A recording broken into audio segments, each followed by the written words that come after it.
Let's do it. What's up? Welcome to a new episode of Movie Schmovie. This is episode number 290.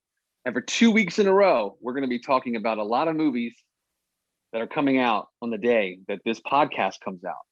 So last week we talked about a bunch. This week we're going to do the same thing. There's not a lot of news to talk about this podcast, if any, really. So, I mean, we got a lot to talk about with these releases. Before we get there, I'm Steve, and I'm here as always with... I'm Ron. And John. And we're going to be talking about some releases today that are kind of hitting Apple TV Plus, Hulu, and today theaters, in a couple weeks, the PVOD selection of your choice. So today we're going to be talking about Cherry, the new film from the Russo Brothers, starring Tom Holland. There's also a documentary coming out on Hulu called Kid 90. John mentioned it last week a little bit in the episode, but we're going to maybe talk about that a little more today. And then the final movie that we're going to be talking about is the theatrical release that hits today in select cities, The Father, which stars Anthony Hopkins and Olivia Colman. And yeah, that one's the one that in 2 weeks, I think it's going to be on whatever PVOD video on demand channel you prefer to use. But if you can't get to theaters to see it, that's the one in a couple weeks you'll be able to watch at home. But is there one that you guys want to jump into first? Anything you want to start with? I like that order that you put them in. That seems okay. That seems good. That's a great order. I thought so too. So why don't we do that? So let's start with Cherry. So Cherry is probably the biggest of them. I mean, Cherry kind of came out in a limited theatrical a couple weeks back to kind of still qualify for a lot of the awards stuff to kind of hit that end of February cutoff date. But this is the Russo Brothers. This is their big follow-up, the big movie they're doing after the whole Marvel of it all. And they brought Tom Holland along with them. This is kind of like an epic 2.5 hour movie, maybe more. I felt like that. I don't know, but I think it's like 2 hours and 20 minutes, but yeah, it definitely feels... Okay. It feels it feels like it could be pushing 2.5, at least to me. There's reasons why you might be thinking it feels longer than it was, maybe. I don't know, but it's like it's not as long as the last couple Avengers movies were. So those are much more epic length than this. So right. So I don't know. Where should we start with Cherry? Tom Holland. Yeah. Mentioned he's in it. We all love him as Spider-Man, right? And everyone seems to agree that he's got his boyish charm, his kind of, for lack of a better word, vivacity kind of like makes that character really click. Does he have a hard time connecting with audiences outside of that role? We've kind of alluded to that before, but I mean, he's had a few of these sort of I'm not just Spider-Man type movies come out, and I don't think anyone says he's bad in them, but I don't think that he quite carries over. It's that same question you have with any of these people in these big franchises. Robert Downey Jr. does it. You just wonder, Chris Evans, it's like you just wonder how much star power does this person have outside of this role. Now, I think Tom Holland is enjoyable in this movie, and I think he gives it his all, and he's definitely not the problem. But I don't know. I feel like people are kind of kicking this movie around. I don't know if I felt as negatively towards it as a lot of people have, but I totally, Ronald, you mentioned that when you were watching it, you were going, why are people so hard on this movie? And then you got to a point where you were like, oh, wait, I get it. Yeah. And I think the movie kind of does that to you. It hand waves all these things that happen in this guy's life, going to war, his coming back, being addicted to drugs. It kind of consolidates all of those things. It shortens these things. It moves through them so quickly in a strange way that I feel like it doesn't really connect with some aspects of the guy's story, but I think some parts of the movie are well made. What maybe you can elaborate on that moment, Ronald, when you started to think I see why people don't like this movie. I don't think it went through any of the moments quickly. I think it all moved in what I could describe as slow motion. It was almost watching paint dry. Slice of life movies can be very entertaining, right? And I was having a hard time understanding how these things connected. I mean, I understand that going to war and getting PTSD can lead to drug addiction, but I don't think they connected the dots quite as well as I would have thought for this film. Like the Russo brothers tell action-packed tales in the Disney world, and this didn't feel like action-packed in the best way. Like this could have been an hour and a half of a great movie. Instead, it was 2 hours of a very sluggish movie. Like it was very sluggish to me. It just didn't. And Tom Holland cursing is almost like singing curse words during R&B. I don't want to hear profanity sang. I don't want you to go fuck. I don't want to hear that. I want you to sing with soul. I don't want. It's like hearing him curse is very uncomfortable. And if I'm going to see it, it has to warrant it. And him just. Also, the makeup was weird. I don't buy Tom Holland as a drug addict. He has a baby face, man. I have a hard time accepting. He doesn't look rough enough. He doesn't have the edge. He was not hitting it for me. I did like the army part. I thought he was very good at the army part. Like I felt like this is a fish out of water. This kid's kind of flailing. Well, see, but that's the part that I felt like they moved through so quickly. Like I thought his war experience was going to be much more telling and important to the story, and it was like one of the shorter sequences in the movie. So I kind of agree with you that the movie overall was sluggish. I'm talking about like the highlight reel, the story points. They just kind of moved through them without really, like I know what you said, without connecting it into much of a story with a thrust to it. It just felt like, oh, then this happened, then this happened, then this happened. You know, it didn't feel like. Okay, this is all building. And so when you say, oh, he goes to war, he gets PTSD, he becomes an addict, that sounds much more linear, I think, than what the movie presents. Yes, you're right.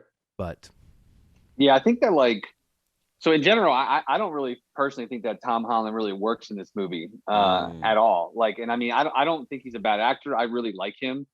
But I had a lot of trouble kind of like buying the character. And maybe it's just like that maybe that's a personal thing. I'm having trouble seeing past like an image of him that I have in my head. And maybe it's just so much Spider-Man, Peter Parker. And I think he's maybe having an issue getting past it.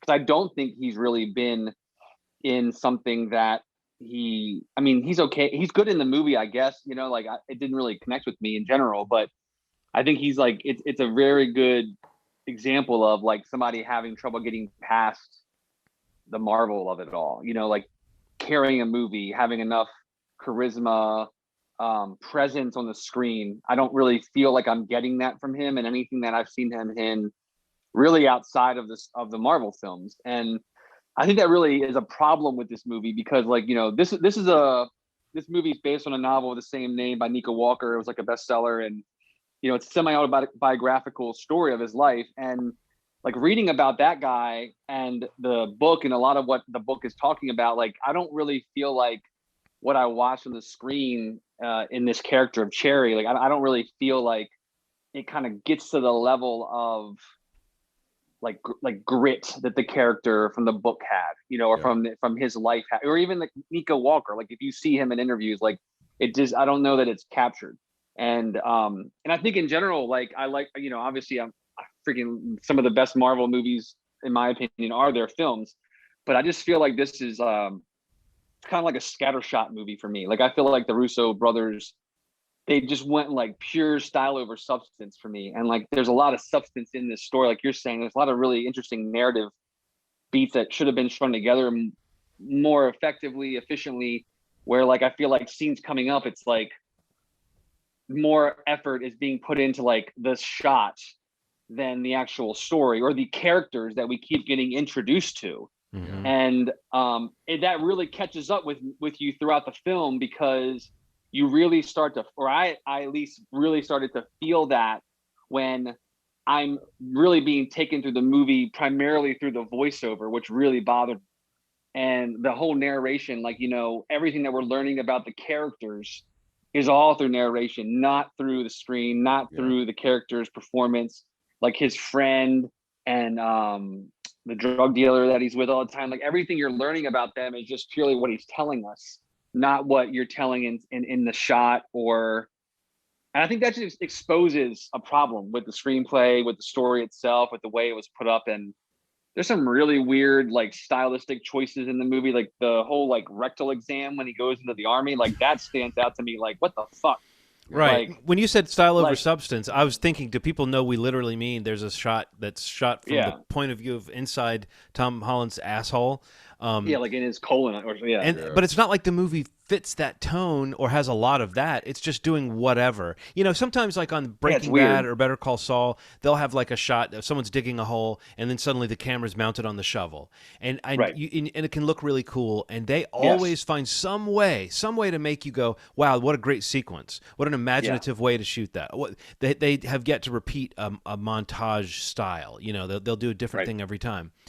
But there is that point where you would go, did they ever do something where they're like, well, this is just too fucking silly. We can't have like Yeah. he's stirring his coffee and the spoon is the point of view. So it's like I don't know if there's a thing that there's a matter of taste or restraint or something that the Russo brothers weren't showing with that kind of shot. But I would even say we have to mention like Scorsese. It really feels like they are trying to Absolutely. do a Scorsese riff. And when you talk about the substance, I mean, it's almost like the elements were all there. I really do think the screenplay might be the problem, the way this Yeah. thing was put together, because I think I did like Tom Holland in this part more because he did seem unlikely, and I think the point of this guy is that he's kind of a babyface guy who would seem unlikely. But I think the screenplay wasn't doing us any favors with that super derivative voiceover that you're talking about, which just really did not Yeah. help. I mean, but it also had so much of the actual story in the voiceover. That's So bad. it's like, and that's a problem.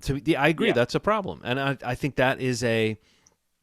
I mean, you don't want voiceover that you could just cut out and it wouldn't leave a mark on the movie. But that whole thing about voiceover being a crutch, which I don't think is true necessarily, but it seems more true in a movie where the voiceover is literally like papering over the holes in the thing.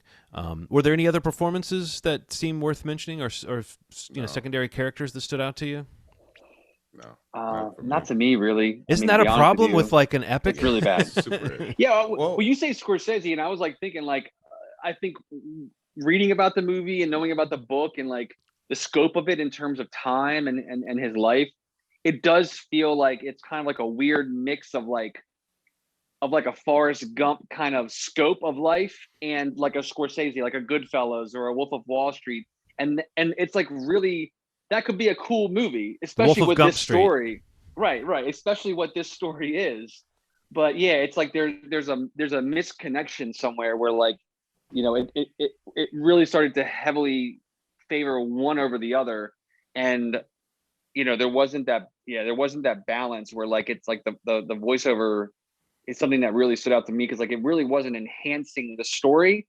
It was just telling us information that we weren't getting Right. from yeah. all these scenes with these friends, like the friend that he ends up like trying to open the safe. Like there's one line of dialogue like, I went to this guy because he worked at a locksmith. Like it's just like a really random thing to just be like, how convenient is that? It's like that's the guy, and it ended up not even being a factor in that whole scene. It's just weird stuff like that.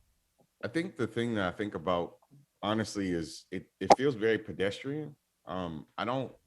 So my dad was in the military. I have a lot of friends that were in the military, and I think there's just missing a lot of nuance. I think sometimes I think there's something to like sometimes when the army's portrayed in things, it's just like this, like, oh yeah, Scorsese sort of approach, but sometimes the nuance and what made that movie great is kind of what it is. Like it's like it doesn't feel like a person that was in the military did this movie.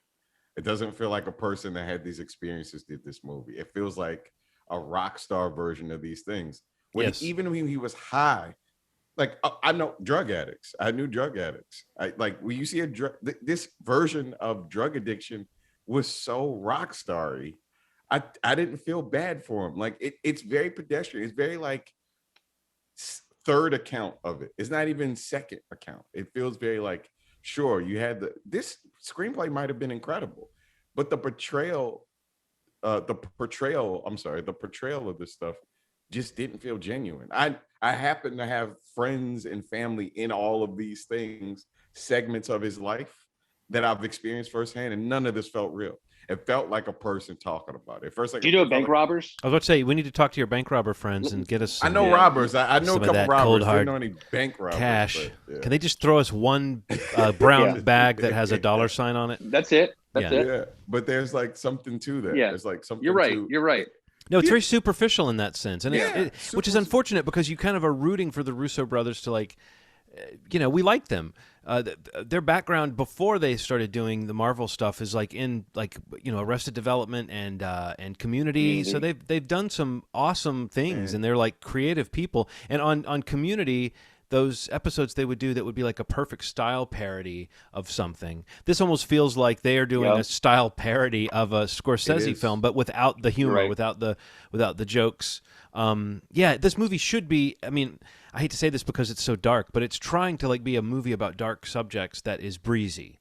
And it doesn't feel breezy, even though I don't know, it's that whole thing of moving through many years of a person's life that, you need something more than just kind of a half-baked voiceover to do it. And like you said, Ronald, some kind of questionable makeup. I especially didn't really buy the gritty transformation of, I hate that I don't know the actress's name or the character's name, but the femme fatale slash girlfriend in this that he hooks up with is I just didn't buy her much at all. She felt like a cinematic construct, Sierra Bravo, It's Sierra Bravo, right?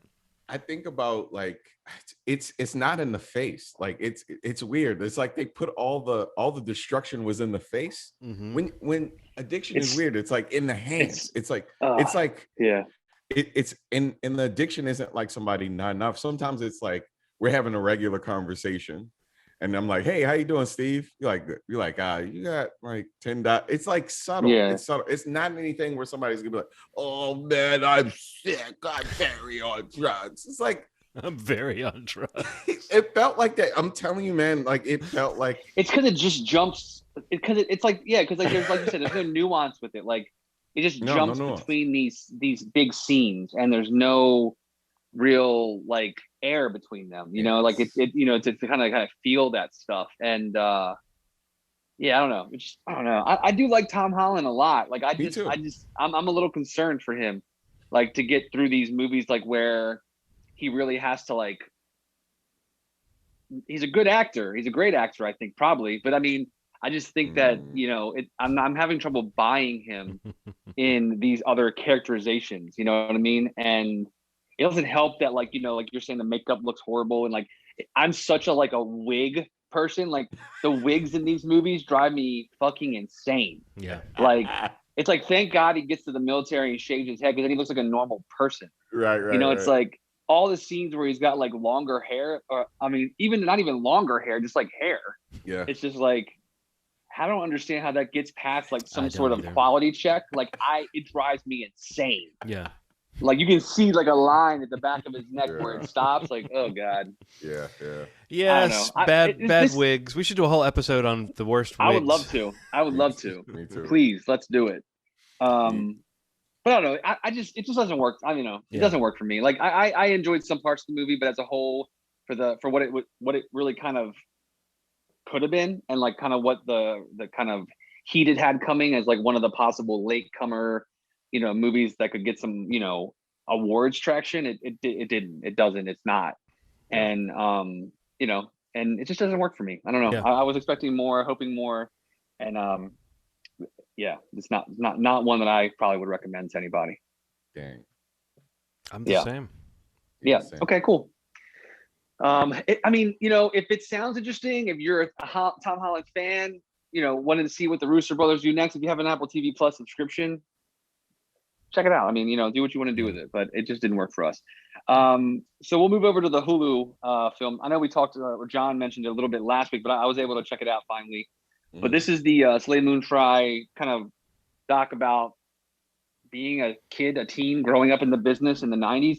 It's kind of interesting because, like, I am not, like, I know who she is. I know, the Punky Brewster of it all, but I don't think I realized, like, how connected she was in that scene, like with that group of actors, musicians, athletes, whatever it was. Like she was really like in the gut of it all. Like, she was really tied to so many people that to this day have like just legendary careers.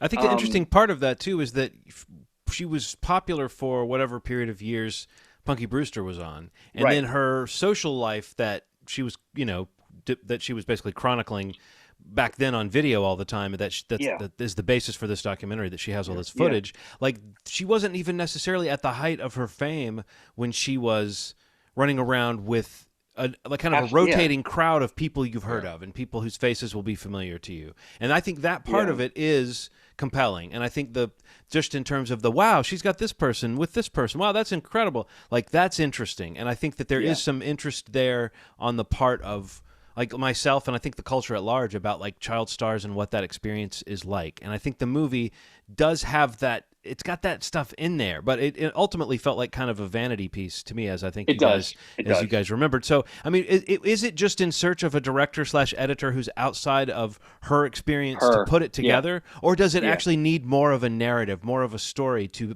be a quote unquote doc? If what we're looking for, so I was talking to Aaron about this, talking to my wife about this. If I was, I was talking to my wife the other day about what this was. Like, if you think about it like a documentary, this thing is close to a disaster, right?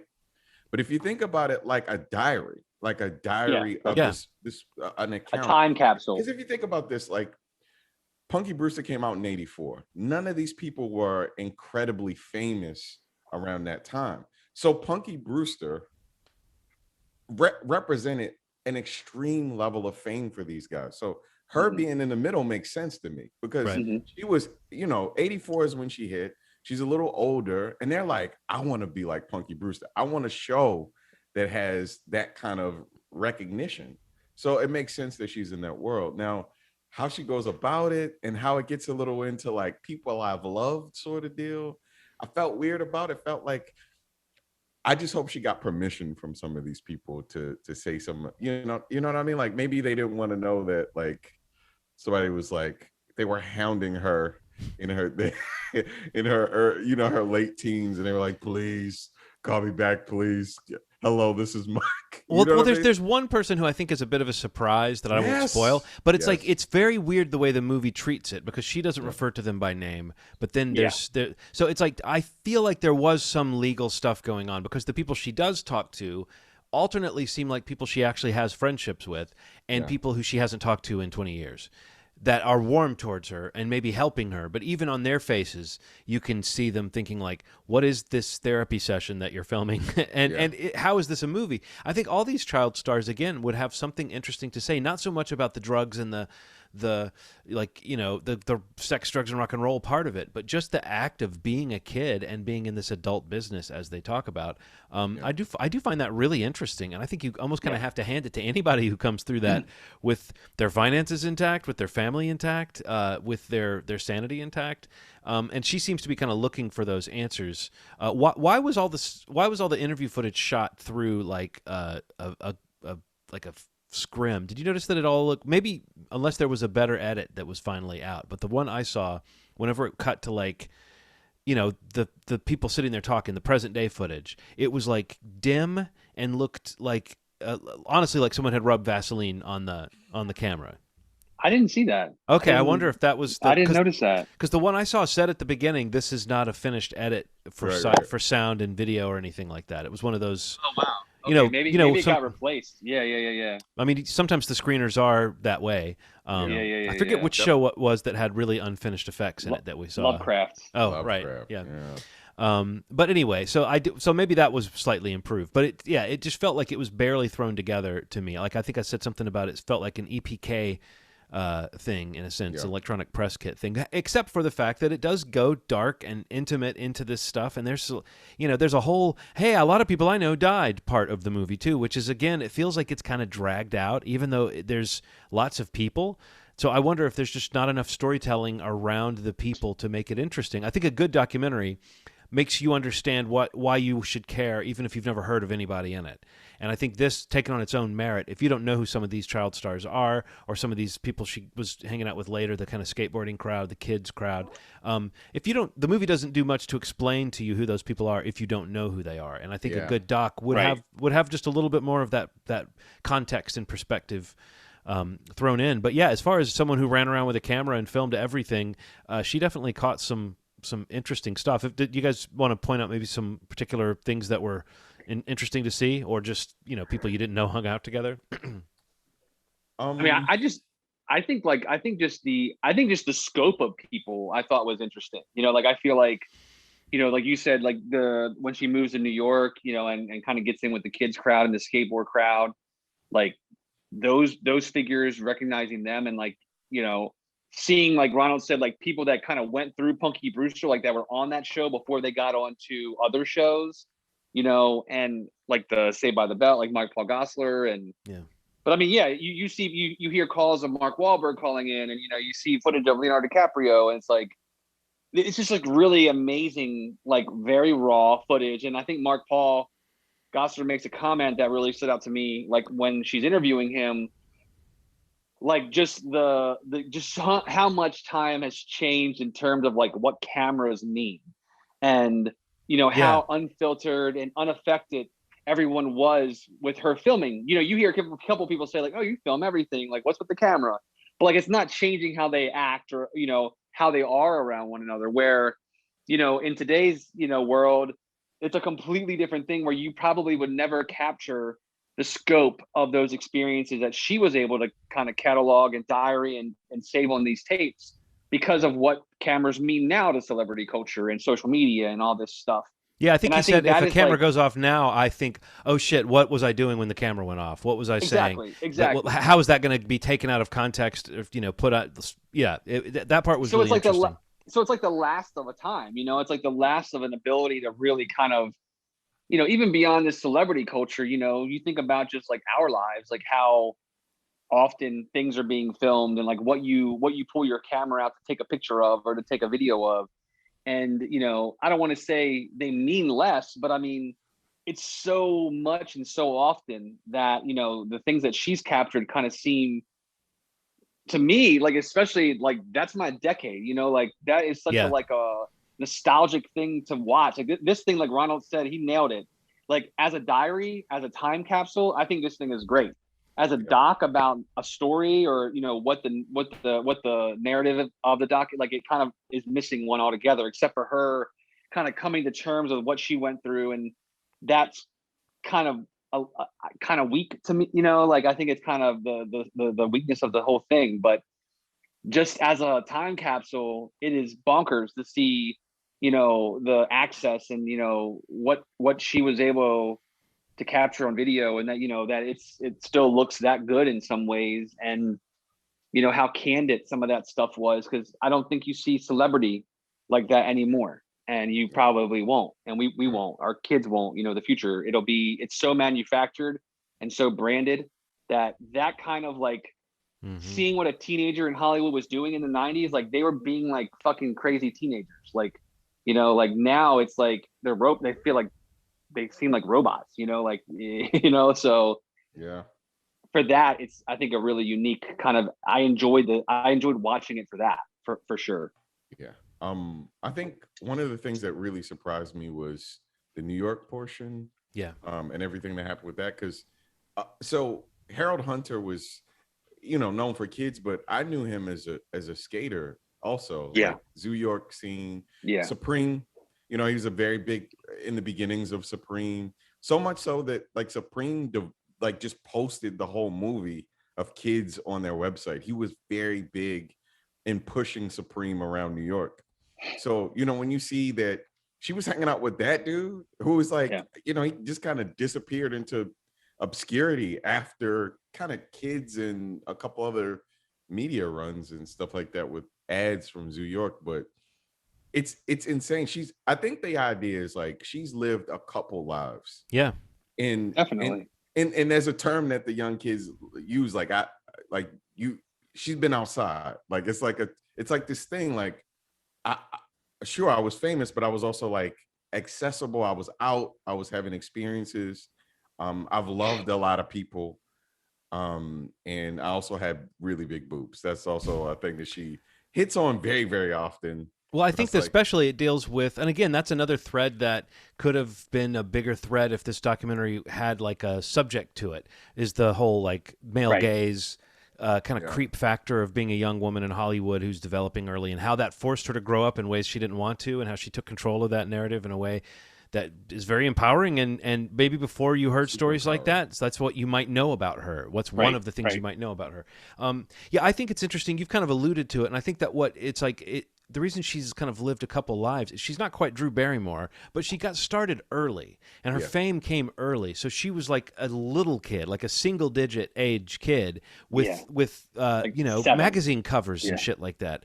Yeah. And so I think that I think that's a significant part of why she got to be sort of an elder statesman to actors who were just a couple years younger than her, if younger than her at all. But like the life she lived before that 90s era came, kind of put her in a place where a lot of the stuff that we're talking about too, I think it just bears mentioning that she wasn't really acting during a lot of that stuff either. She was just kind of living a life, it seems. I'm not saying maybe if you look at her IMDb, she was consistently taking a role here and a role there, but she sort of went off the grid and was a kind of where are they now person for a few years there. And I guess she still kind of is that, you know, a lot of 80s TV stars, there's a where are they now quality to them. But I think that is another thing that makes her life kind of interesting to view, is that, yeah, she was just going, you know, she went to New York to study acting, and while she was there, she got in with this crowd. So I mean, clearly she's a person who's looking for, I don't know, community and out there trying to do stuff. Yeah. So I don't know. I find that, I think that part of it is compelling. And I think you guys are right that as a diary, if you just want to see the footage, it's like if you were at her house and she showed you home movies, you would probably have a good time. And that's kind of what what this movie is like. Yeah, absolutely. Cool. So yeah, that's out on Hulu today. So it's Kid 90. So yeah, I'd say check it out. I mean, I thought, especially if you're of, you know, if you're of that generation, it's a pretty fun watch just for that kind of diary approach to that time, for sure. Well, she touches on both, because I grew up, you know, Punky was on when I was a kid, so it's like the fact that I don't know, I think that it is like kids of the 80s and of the 90s will see something.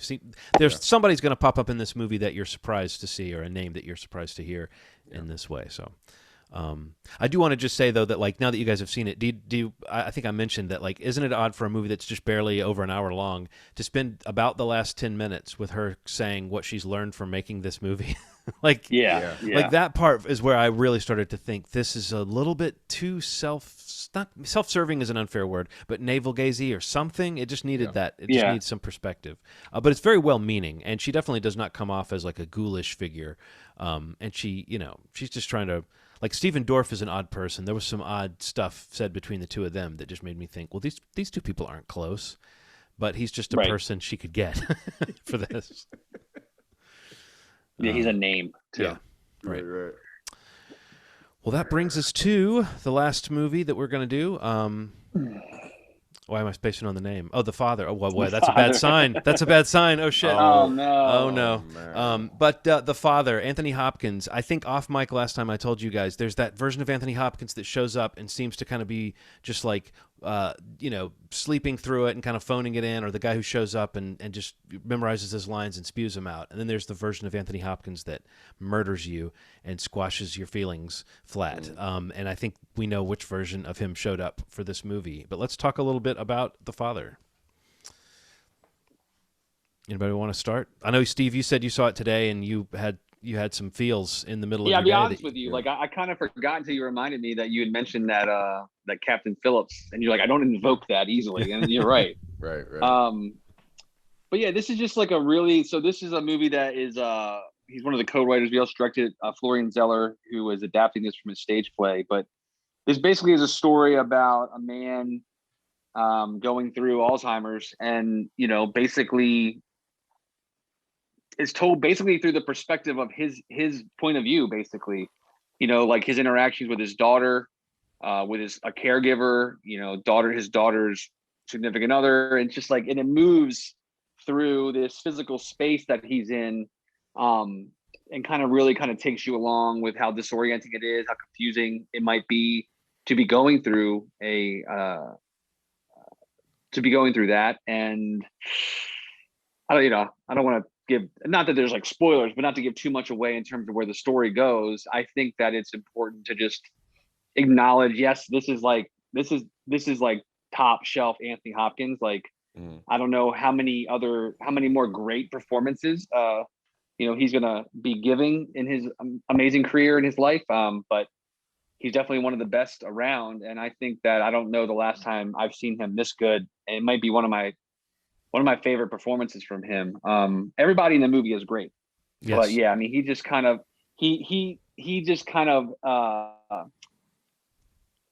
the performance just crescendos the whole movie. It's like a slow build, and then you have what John described at the last 10 minutes or so, when it all kind of clicks, and you really do experience the confusion and just the spatial lack of awareness. Like, it's just, this is a devastating movie.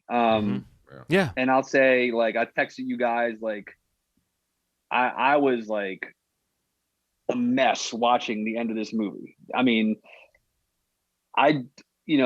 having grandparents that kind of went through this or versions of dementia, and just like the fear that I have every day of like what could possibly happen to my parents, and watching the daughter in this film try to help her father, and just what, oh my God, it's like getting emotional talking about it. It's hard, man. It's just really hard. It's an amazing movie. I love the movie. The performances are incredible. He's amazing in it, and it is like an emotional roller coaster. If you've ever had someone that had this affliction in their life, and has had to deal with this either themselves or you, in terms of a caregiver helping them, and you've seen it firsthand, which I have. It's brutal, and it's amazing. Like, I thought it was great. Yeah, it even captures that little, like, the very lucid moments where he's turning on the charm. Yeah. Those scenes are really painful too, because you've seen, like, my granddad, who died at 98, and the last year or two of his life, there was some problems at the community he was living in, what's the assisted living community that he was living in, because there was some little old ladies were getting tired of his, like, horny notes he was sliding under their doors. And it's like, it's not good, but it's also like, like, well, the guy, he was like, you looked really nice in your gown. Like, I don't know what kind of shit he was saying, but, like, Sure. I know him, and I know that he was that guy. Like, he wanted a girlfriend. He always had a girlfriend. He was always flirting with somebody. He always flirted with everybody, and it got kind of more embarrassing the older he got. But it was also, some people would really be taken by it, and he would meet somebody new, and for the first 10 minutes, you could see them kind of going, oh, ha, ha, ha, and it was like, oh, and the grandkids all thought he was kind of funny and cool, but all his kids would always sort of, like, you could see them tensing up. My dad in particular, who really felt responsible for him, and it's like really thought of this man as his best friend. Like, you could tell he would get more irritated with him than anybody, because he was like, you're not representing yourself. But I think he was irritated to see him change, to see him fade, to see him lose his potency, to see him lose his power. All of that is very, very, like, gut-wrenching and very poignant to think about. Like, that if you live long enough to enjoy a long life, then you're going to diminish. And if you keep living, if you don't drop dead or get hit by a truck or whatever, then you're going to just fade away. It is horrifying. You talk about thinking about people you love going through it, Steve. I'll add to it, the way this movie places you in his mind. It's one of the first times I think about it sometimes, but I feel like those years are a few years off, hopefully. This movie almost becomes a thriller because of how much you are in the mind of a person who can't piece together their reality. And I think that is one of the expert things that it does, is that it makes a movie that sounds very dreary and very drab. It makes it into like you said, a roller coaster ride. It's actually very watchable and very, like, engrossing, which I think adds a layer. Sometimes this kind of subject matter is too depressing and too bleak to enjoy, but this movie has bright spots, and it has wit and humor and cleverness in it, but it all becomes the more painful when you realize that you're watching a man whose reality is deteriorating. I've had some firsthand experience with mental deterioration in both young and old people. So I can tell you that, you know, this is not something that's just restricted to someone that's an older person. So I have an acute fear of this sort of thing. In fact, I haven't maybe haven't expressed this to you on air, or maybe I have. Groundhog's Day style films mess with me. Like they're like, because um you know, when you experience someone going through it, you know what it kind of reminds me of? This is a weirdly simple idea, but um you know how sometimes like you lose your balance and you're in this perpetual state of kind of trying to catch yourself. Mm-hmm. When you're talking to somebody that's kind of lost their grip on things, it feels like that. It feels like they're flailing a little bit, like it's like a perpetual state of flailing, right? And when I experience firsthand, and you know, family members are going through it right now, it's a very uh, hard thing to describe. And this is the first film I've ever seen that's really done it in a way that makes sense to me, and is the realization of all my fears. It's like, you know, it's like you look at one thing, you come back to that thing, it doesn't feel the same. Then you look back, it's not the same, and then somebody tells you that everything that you saw within that time isn't this. You know, it's like it's really, you know, I'm trying not to, like, you know, put anybody's name in there, but I'll say that you know, when you have those experiences with family, it can be very hard, obviously. And this does the best job that I've ever seen. I don't know if I'll ever see this movie again. I have to be honest. I don't know if this is a movie that I'm equipped to see. I like ugly cried. I let out like a weird sound, like, you know, in the third act when everything kind of comes to a head. I not only ugly cried, I just kind of bellowed. It's like this weird sound, because you know what it is. It's like you're mourning your past, you're mourning your present, you're mourning. It's all these things kind of happening at one time, and I've never seen a movie do anything like this ever. In any movie I've ever seen about a loss of memory, a loss, you know, dementia, Alzheimer's, I've never seen anything done like that. I guess the closest thing I've ever seen was I think I want to leave. I think what's the Netflix movie we were watching, the like horror sort of film? I think talking about the Charles Kaufman movie. Yeah, what's the name of that? I think Thinking of Ending I'm thinking of Ending Things. Yeah, I'm thinking of Ending Things is the only film I've ever seen, and I've seen a ton of movies about it that's ever portrayed that sort of, you know, challenge that someone has with reality in a way that feels real to me. So this is, I don't know, man, he killed it, and everybody around him. Yeah, no, well. there's not a single bad performance in it, and what's really interesting is like the way that you do figure out who everybody is. Like there's a couple characters that you don't really understand their context until very close to the end, and when it hits you, you go, oh, I think I now understand what was who and who was what. Like that there was a man and there was another man, and they were kind of blending together in his mind. But I think I know who did what. I think I know in the end who was.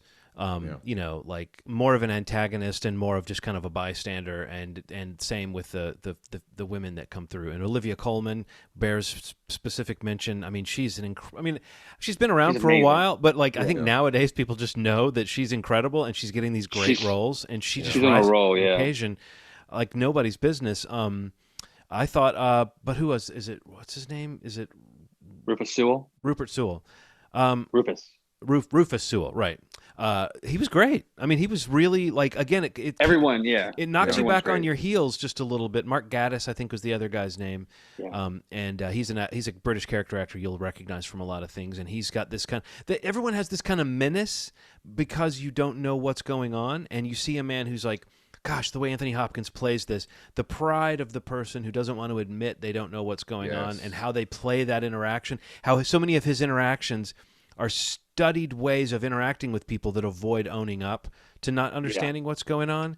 And it's like you can be lucid enough to know to put on that facade and to kind of make a little joke and have a little thing that you say. And there's a thing he says throughout the movie about her moving to Paris, his daughter moving to Paris, and he keeps saying they don't even speak English. And you can tell it's kind of like a joke, but also kind of not, but it comes up often. But every time he says it with kind of a twinkle, like the other person is supposed to join in with him. And anyway, it's so well observed. And yeah, I think you said devastating, Steve. It really is like, there's no way around it. This is one of those movies. It's not, it's like Old Yeller getting shot in the end, and it's like it's got that kind of ending where you just go, oh, this is what it's been leading up to. And I would say there's a specific line that is the moment when I made my man howl, Ronald. I don't know if I quite bellowed, but I think I did like go, oh no, or something like that. Like I'll sometimes say like, oh God, no. I had a moment like that watching this movie of just, oh shit, this moment just hits it home. But it is, I do want to stress, it is very watchable. You guys are right that rewatching it might be punishment, but if it's not as grim of a viewing experience as a lot of movies like this are. And I think that's because on top of everything else, it does have this kind of ambitious filmmaking idea of sort of it's almost like one long scene, that just keeps it feels like that, keeps blending it keeps turning into the next. Yeah. I think one of the other things, like, you kind of were hitting on it, John, just now, but like you kind of get this sense from him, like as the scenes are changing and he's kind of not sure where he's at, that he's kind of like through the movie he becomes like more and more reserved in terms of like the interaction in these scenes or with these characters that keep revolving, like, and the confusion is a little more obvious to, or feels like it's becoming more obvious to him. But like, when you feel it shift in that last scene where as a viewer, you kind of feel like you come out of the perspective of the rest of the movie. Like this whole time we've been kind of in his mind. Mm-hmm. And we're kind of watching that whole moment, that scene at the, I won't even say, but like, at that scene and at the end, like I felt like I kind of came out of his perspective and like was able to just watch and just like mourn this poor man's, realization and breakdown. And oh man. And is it Olivia Williams? Is that the actress? Yeah, yes. She, that scene with her, like that last few minutes and her that nurturing like trying to be there for that person, man, that just destroyed me. But in a way that you imagine she has to do this a lot. Absolutely. And she sees part of the job, right? This is like a massive surprise to me. Like this is a movie that kind of came, I'd heard, like, the irony is like this is a movie that was like really talked about this time last year. Like it premiered at Sundance last year, kind of like Minari did. Like this is one of the ones that people were talking about a lot. And I'm kind of surprised that more people aren't talking about it, or maybe it's just like a lack of a campaign for Oscars or for award stuff. But I'm like shocked that his name is not popping up all over the place more. Between him and Delroy Lindo, like it seems like those two names are not present in a lot of these conversations of nominations and awards at all these different critics groups that are giving out. I hope it gets some recognition, when the Oscar comes around, whether he wins or not. But for a body of work that he's had, I think this is like, man, this is like a nice just punctuation at the end of it. If it's one of the last that we get from him, it's quite a performance. What are some of your other? Oh, well, go ahead, Ronald. How do you feel about the idea that this is a man named Anthony? Yeah, portraying an older Anthony or whatever, No, I thought older, like, that has to be at least, like, they can't be unaware of that. So I feel like that does add a layer to the movie. Honestly, for me, it makes it feel like Anthony Hopkins is. Because, I mean, I didn't mean to smear him earlier when I talked about him sometimes just phoning it in, but he's said as much as certain movies he shows up and he just like, practically keeps the script in his eye line and just, does the line. I'm sure. And he can do that, he knows how to imbue. I think he's said that most of his Marvel gigs have been that. I think he said that Ragnarok was not, but that most of his Marvel gigs have been like he just shows up and, it's like, oh, I know this kind of fake Shakespearean style. He's not knocking the material. He's an actor. The actors think about things that are part of their craft. This feels like him bringing something very deep and very personal. And I do think that maybe there is some attempt to not so much blur the line, but at least make us realize Anthony Hopkins himself is aging. He must be cutting close to the bone playing this kind of character. Yeah, it just goes in so many different directions. People need to see this movie, but yeah, you're gonna need like some decompression afterwards. What are some other great Anthony Hopkins moments? The one that stands out to me, I think I've brought it up on the show before. I know that I'm the only one here who really loves Remains of the Day, but the end of that movie, he like realizes too late that he sort of missed a chance to have the love of his life, and this is like years later, and he kind of breaks down in a similar, like, he's this stiff upper lip guy the whole time, and then he has this moment of weakness where you see him basically like crying like a baby, saying, I should have said this. I should have said that. Like, he's nervous. He's like, it feels like he's having a legit breakdown, and it always hit me so hard because it's like, it's that whole thing of watching someone who tries not to show emotion finally just utterly break down and have no dignity almost in that moment. I think that is, that's something he can do, and it's very powerful to watch, and you almost have to not do it often for it to be powerful. What are some moments that stand out to you guys as far as like great Anthony Hopkins roles? I mean, I thought he was great in The Two Popes. I mean, thinking recently, I thought him and Jonathan Pryce were great in that together. Obviously, Silence of the Lambs is probably, I don't know, the performance that most people will go to. I'm trying to think of other ones that kind of stand out to me. What was that one? The movie wasn't really like anything big, but they was in a movie called oh my God. Oh, The World's Fastest Indian. Did you guys ever see that? No, I didn't see it, but I remember it. That was like in 2004 or 5. I mean, not an older film, but like I thought nobody saw the movie, but I thought that he was really great in that movie. I don't know. What about you? Anything? Oh, Nixon. I thought he's good in Nixon. Yeah. Right, Nixon. He's great in that. That moment on the steps where he goes out and he talks to the kids, like that's a moment of weakness or vulnerability that I like. That character too, the way he's constantly trying to be liked and wants everyone to think he's great, like that. That's he brings that quality that I'm talking about that makes you uncomfortable, where you see someone's like flaws just writ large, kind of. For sure. I think about Legends of the Fall. I think about because it was the first time I thought, man, Brad Pitt. And then Anthony Hopkins being great in it, and just westerns and stuff like that. And so Nixon also, and then Hannibal Lecter, just him portraying Hannibal Lecter. So, did you guys see Two Popes? No, I saw a little bit. I saw a little bit of one you guys of the would love he was that movie. on, but I it's so good. Oh, where is that? Like what outlet is that? Netflix? Yeah. That was a Netflix original. Was that like 2019? Yeah. I think it was 2019 or 18. But I think he got a nomination for that. But that was that movie was it's a Fernando Morales film, and who did like The Constant Gardener. It's him and Jonathan Pryce, and I mean they're great in it together. But that movie is like highly watchable. It's very entertaining too. Like having no information about how that whole thing works. Like I'm not very in the know about a lot of that, but I thought that was a very easy watch, and I thought that movie was great.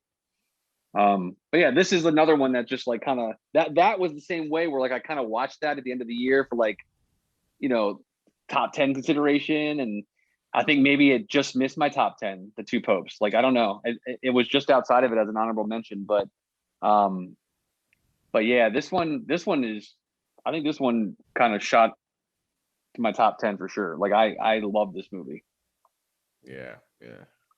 Hard to watch. I agree. It's hard to watch probably a second time, but I'm not going to hold that against it at all. Yeah. It's a masterpiece. Like it is. And this is the director's first feature film. Like this is his directorial debut. Like that's I think pretty impressive too. Yeah. So that just quit the now. Father would be my recommendation. Yeah. Let's go out on a high note. Yeah. The Father is in theaters today. Comes out today, and wherever theaters are open, if you want to pursue that. But again, more importantly, in 2 weeks, I think on the 26th is like kind of where it's going to roll out. If you want to be able to rent it, buy it digitally in some manner on your PVOD service of choice. And I think we'd all agree that it's like a highly recommended. Find the movie, see it however you can. Hopefully it kind of sticks around through the award season and get some traction there. But hopefully you guys can check that out, because all the movies we talked about today, this is the surefire one for me. You got to see this one. Yeah, and just to kind of we all got to see a digital screener at home, so we are. I think my recommendation is wait 2 weeks and watch it at home. But if you can go out to see it at a theater and you feel safe and you whatever, just stay safe out there, folks. All right, cool. Well, I don't think we have anything else to throw in there. I think it's gonna be interesting over the next couple of weeks. Like, so South by Southwest starts next week, and we're gonna try to figure out exactly how we're gonna cover, because it kind of starts in the middle of the week. Yeah. So I'm not sure how much we'll see before we record next week's episode, but whether it's next week or the week after, we'll have some sort of coverage. We're trying to, do our part, just like we did with a little bit with Sundance, to like try to see some films that are there. There's a lot of documentaries, a lot of shorts, but some really interesting ones. I know I was reading earlier today. I'm really interested in that WeWork doc. I don't know if you guys checked that out or have seen that. It's a Hulu doc coming out later this year called like WeWork, or the rise and fall of a $47 billion unicorn. And it's just like a documentary about like, literally that, just the, what happened with Adam Newman and WeWork. But there's some other like there's a big Demi Lovato doc, Kevin Smith doc. There's an interesting looking doc called Kid Candidate, The Lost Sons. I don't know. I've been trying to go down and like make a list of what I'm trying to see. But I don't know, we got to kind of coordinate that and see how we can best do that to either time it for next week's episode or the weekend or the week after that. But whichever it ends up being, Movie Schmovie, we'll have some South by Southwest interactions. So hopefully we can bring some titles here and talk about them, so that, whenever they get picked up or whenever they come out for you guys to watch, you can seek them out and, we can make some recommendations, hopefully. Yeah, man. We can show off and make you jealous that you don't get to see it. I can't wait. Yeah. Also, finally, man. Snyder Cut's next week too, right? Yeah. Snyder Cut comes out next week. Yep, next Thursday, the 18th. If we maybe we'll see it. I don't know. We'll see. It's 4 hours, man. We got to devote 4 hours to it. It's gonna be tough. If we can do that one day and date, we will. But we don't know if we'll be able to. So who knows? Next week we just don't know. We don't know what we're talking about. I like that it's kind of up in the air. Yeah, I like that magic. I do too. Sort of. It feels kind of special. Yeah. Yeah. Your comment on the text thread says otherwise. Oh, you talking about the randomness of some of it? Yeah, I feel like you're like, I just want to know if we're going to see this or not. Like, Look, like that magic should not be in the air. That should just be a yes. We're going to be able to see this movie. Look, it's a privilege what we do, for sure, and it's really, it is. We have to leave it to the movie gods sometimes, and I think that's really cool. You're like, come on, please.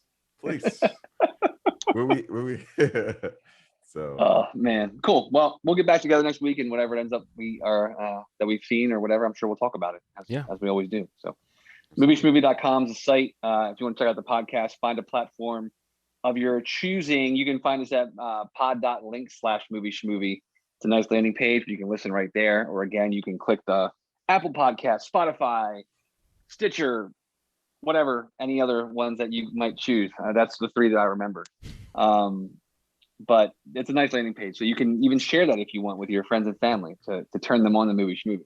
Facebook.com/Movie Schmovie, same on Instagram and Twitter. If you haven't checked out, we have a series that we're doing over the weekend when there's Marvel shows airing. So we're kind of going to be off for a week or two, but we have the Marvel series on our YouTube channel. So if you want to check out that, if you haven't, or if you're still catching up on WandaVision, you can kind of time it, check out those episodes with the episodes as you watch them. And we'll be back doing more of those once Falcon and Winter Soldier comes out on the 19th. So if you guys are good, do you have anything else you want to throw in there real quick? Not I. No. Not I. Not I. Cool guys, good talking to you, and I'll see you next week. And as always, you've made our day. Thanks. Bye.